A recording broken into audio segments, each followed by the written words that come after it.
se acaso toda essa história de alienígenas no passado não fosse bem assim? Como assim? Tipo, e se em vez de visitantes de outros planetas descendo dos céus em naves, a gente estivesse, na verdade, lidando com civilizações pré-adâmicas? Ah, espécies que já estavam aqui muito antes da gente. Exatamente. Seres que deixaram, sabe, resquícios no nosso sistema atual. Porque isso talvez explicasse aquelas tantas egrégoras, esses softwares órfãos que as religiões e as culturas antigas chamam de anjos, demônios, djinns ou devas, né? Nossa, isso desmistificaria muita coisa. Sim, isso desmistificaria brutalmente as várias histórias de deuses criadores em diversas culturas. É nesse abismo que a gente vai pular no nosso mergulho de hoje. Eu diria que é uma mudança de paradigma absoluta, sabe? Com certeza. É literalmente pegar aquela lente do sobrenatural, do misticismo e trocar pela linguagem de programação pura e dura. A gente substitui a teologia pela arquitetura de sistemas. E por incrível que pareça, tudo faz um sentido meio assustador. E o material fonte que nós temos hoje é fascinante. É um conjunto de documentos chamado Engenharia da Existência. Aham, do Mister Délego. Isso. E o que esse autor faz é pegar a biologia, a geologia e a história e traduzir tudo para a linguagem da ciência da computação. O argumento central, tipo, a premissa básica dele é que a Terra não é só uma rocha flutuando no espaço. A Terra é um servidor gigantesco. Um hardware de alta voltagem, como ele chama. E acho que vale ressaltar logo de início, para quem acompanha nossas análises, que o objetivo aqui não é de forma alguma validar dogmas ou invalidar religiões, tá? É exato, não estamos aqui para tomar partido de crenças. Claro, a gente vai olhar para esse material como um manual técnico mesmo. Vamos dissecar os dados lógicos que a fonte apresenta. Quer dizer, se a Terra é um servidor, como ele funciona? E quando o sistema dá erro, o que acontece? Bom, vamos começar do log de inicialização, então. O documento argumenta que esse servidor Terra tem um tempo de funcionamento contínuo, tipo um uptime, né, de 4 bilhões e meio de anos. Aham, bastante tempo. Então o Big Bang não foi um acidente gerando poeira cósmica, foi um cold boot. Uma inicialização a frio. Isso, a inicialização elétrica e informacional de tudo. E o que a ciência tradicional chama de eras geológicas, o texto trata como períodos de compilação de software, Faz todo sentido se você pensar bem. né? O hardware precisava ser preparado. E aí tem uma sacada que eu acho brilhante. Se o planeta é um computador, o que são as extinções em massa? Nossa, essa parte me pegou muito. Não são meteoros aleatórios caindo ou vulcões entrando em erupção no nada. O autor classifica as extinções como comandos de formatecer. Uma formatação global do disco rígido. Precisamente. É uma formatação necessária para limpar a entropia planetária. Sabe, na física, a entropia é a desordem.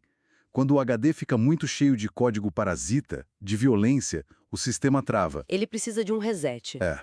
O arquiteto roda uma limpeza de disco para instalar o próximo sistema operacional. E o texto dá um exemplo prático incrível disso, que é a chamada Quinta Era, A gente está falando aí de uns 300 milhões de anos atrás. a época da Pangeia. Exato. O documento descreve que a atmosfera operava com 35% de oxigênio. Na linguagem de hardware, o planeta estava num overclocking brutal. Rodando além do limite de segurança. Sim, era uma câmara hiperbárica natural. E como a Pangeia era um supercontinente só, toda a massa de terra estava ligada. Então, na analogia de redes, isso seria uma LAN global de redundância zero e latência baixíssima. E qual o resultado desse overclock biológico? E gigantismo. Dinossauros colossais, tipo insetos gigantes. Mas tem um problema aí, né? Um sistema rodando em overclocking constante, focado só em força bruta, gera muito calor.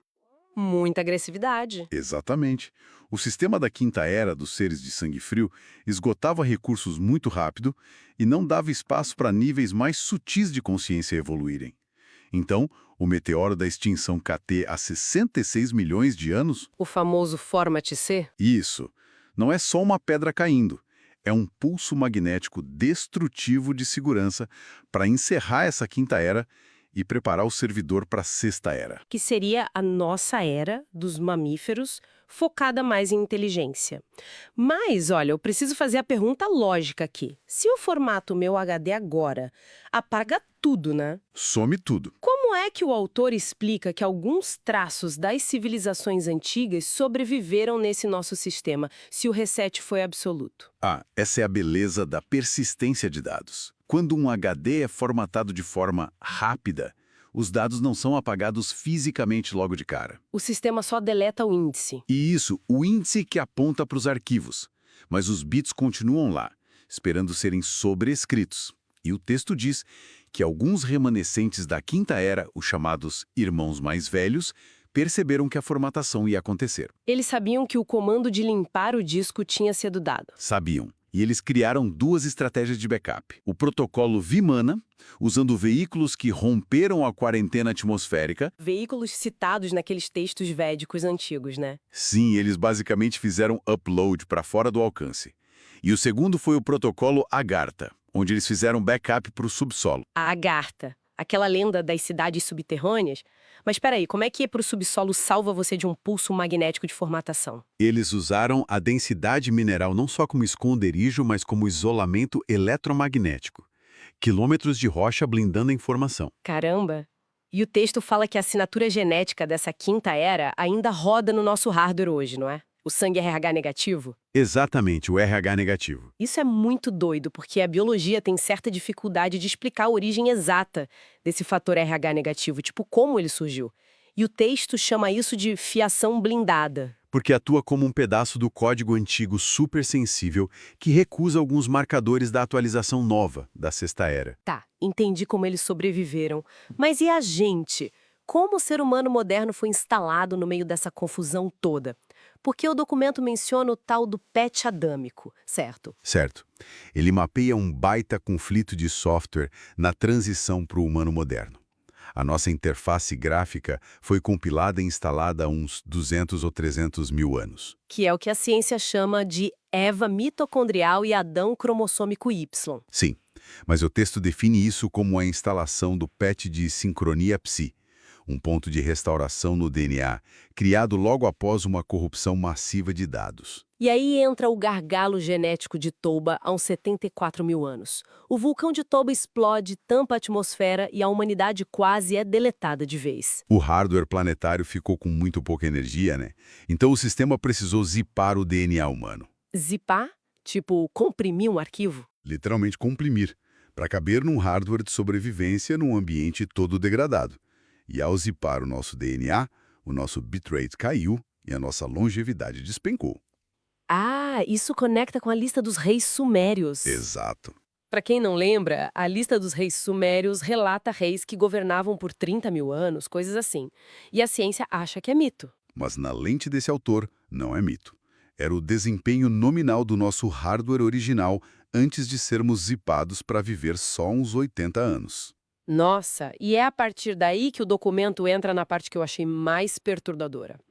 Como a gente foi zipado, nós perdemos muita capacidade de processamento. Ficamos muito vulneráveis, certo? Muito. E aí a grande revelação. O que a gente chama de demônios, ou espíritos malignos, ou jins, são, na verdade, drivers órfãos. Essa é a tese de ouro do Mr. Deleto. Softwares antigos pré-diluvianos. Como eles não têm mais o hardware original deles, porque foi deletado, a informação fica tentando rodar. Eles tentam logar no nosso hardware biológico. Nós somos os terminais livres. Mas olha, eu confesso que fiquei um pouco cética nessa hora. É normal, parece meio absurdo de início. Porque, tipo, um vírus no meu computador não cria braços para me bater. Como é que um pacote de dados incorpóreo consegue causar uma possessão? O texto faz um salto lógico aí. Na verdade, ele não dá um salto. Ele explica através de um exploit de baixo nível. A entidade é informação pura, certo? Ela não tem força mecânica, mas ela usa o medo. O medo humano? Isso.